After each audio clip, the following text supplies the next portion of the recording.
Julian Edelman, right? Let's have this conversation. Now, you know I'm a big Tom Brady, Julian Edelman fan. You know, I think he's a great talent and a tremendous athlete. And all of those things set itself, it was definitely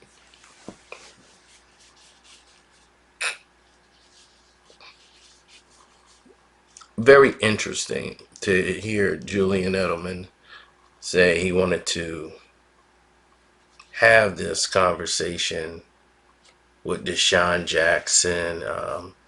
He'll take him to the Jewish Museum and learn about the Holocaust, and then they'll go to the African, the museum in D.C., and then they can go visit both, and then they can have those uncomfortable conversations, and go have a burger and stuff at the end of the day. That's cute. I mean, but here's the thing. We don't have to learn your history. Your history is tied with our history. Now, here's what you don't seem to understand, Julian, because it's not your fault. It's that you come from people who have rewritten history. But, you and others have basically ignored it. He can go to your museum, but it's never going to tell them the truth about who you are or the truth about what they've done. Why would they ever reveal that? They're only going to show you the truth of their pain. They're not going to show you the truth of what they have done.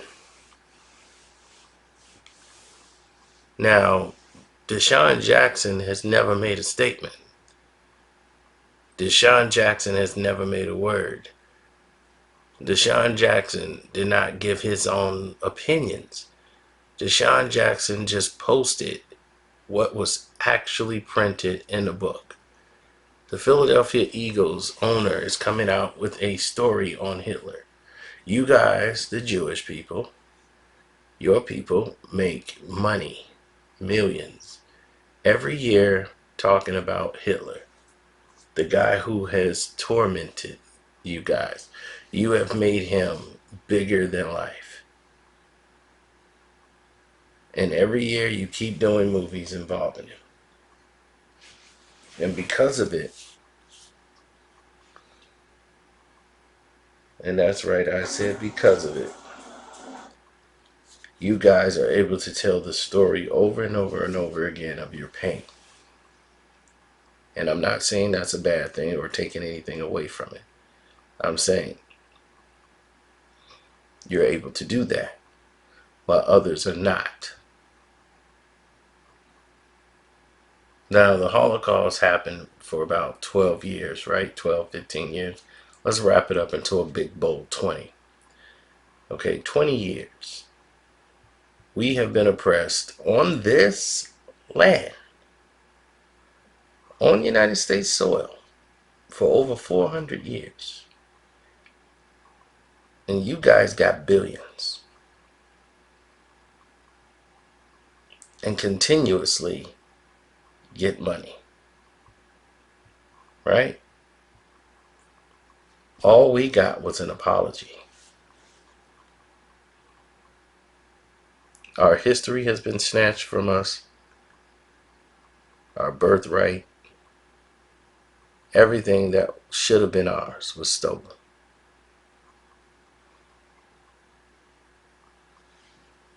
Now, no Jewish person should never ever have the gall to tell an African American anything about what he's feeling when he has been displaced in this country. And all he did was basically show what had been said. How can you say he's being insensitive when none of the people you're talking about had ever done anything remotely as barbaric as the things that were done to them?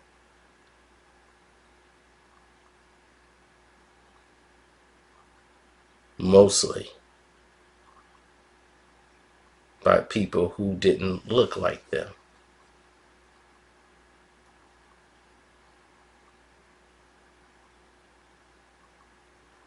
Now,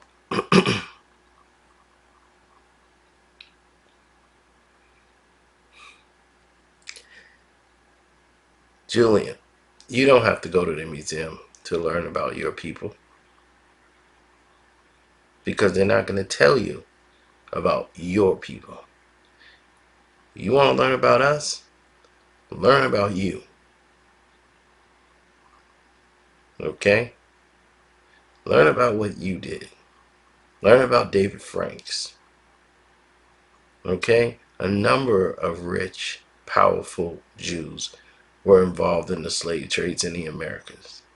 Did you know that 75% of Jewish families in Charleston, South Carolina, Richmond, Virginia, Savannah, Georgia, owned slaves?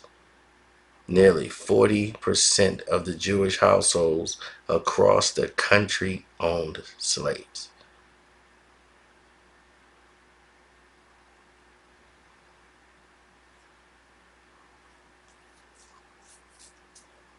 Hmm? Isaac DaCosta of Charleston, David Franks of Philly, Aaron Lopez of Newark, Newport, Rhode Island.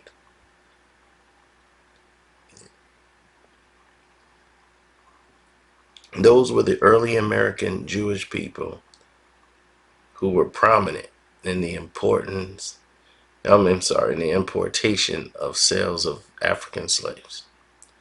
And we all know the story of Alexandre Lindo, the French Jewish man who went to Jamaica and started selling Jamaicans off to the island. So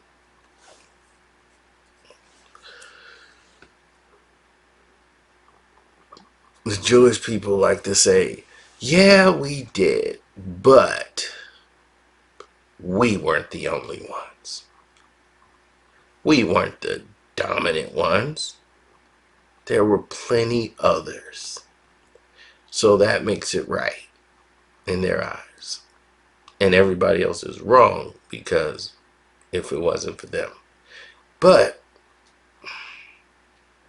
here's what you need to understand. And this is a very bold fact. We, the blacks, here in the United States of America, the tribe of Judah, are the children of Israel. Just like all the tribes.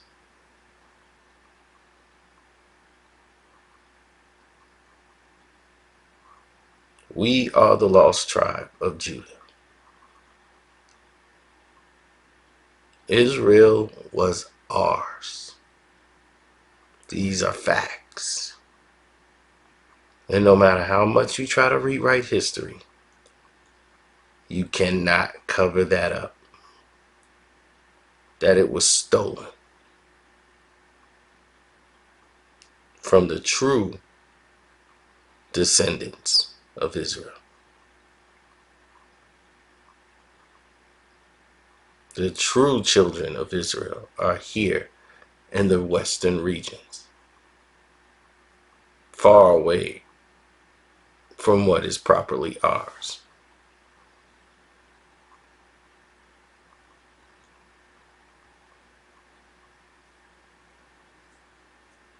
So why is it anti-Semitic to make that claim?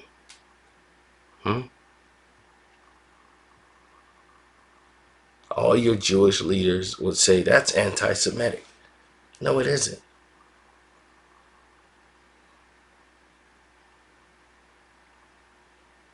When I say something that's a lie, then I'm being anti. What I just told you guys are facts, documented over thousands of years. It's there, documented. But who controls mostly all of the news media across the world? Is it the fact that they're Jewish? It's most of the banks, the world banks, are mostly owned by Jewish people. The world finance, it's mostly ran by Jewish people. Am I not correct? Film, television, Jewish people. Stop me when I'm telling a lie. So how is it anti-Semitic? So Julian, learn about your people first before you try to educate people about your people. Learn your history. Then come back to the table. Because what's in that museum? It's only a mask.